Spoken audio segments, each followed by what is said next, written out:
The effects of some early American medicines could sometimes be worse than the diseases they were supposed to cure. And New Orleans has a significant link to the development of drugstores and the licensing of pharmacists. Dave McNamara takes us to a historic French Quarter apothecary in the heart of Louisiana.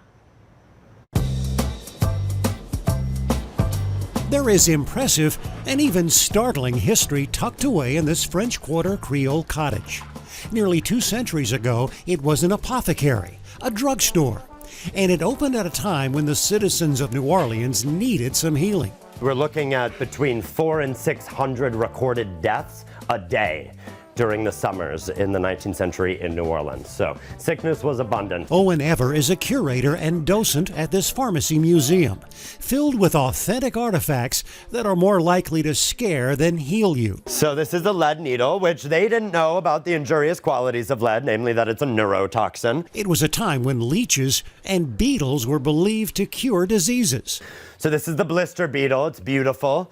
It does secrete a super toxic substance that causes extreme blistering, which was used. Blistering was a purgative method. They did think they could blister sickness out of the body. A variety of blades were used to pierce the flesh. The basic concept behind bloodletting is that if you are chronically ill, it's because your blood is harboring sickness, and you have to get rid of that blood. Foul-tasting ingredients were mixed with sweet soda water to make them easier to swallow.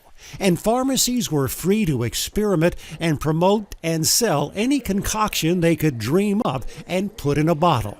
At the dawn of the 19th century, there were no licensing requirements in the United States for pharmacists.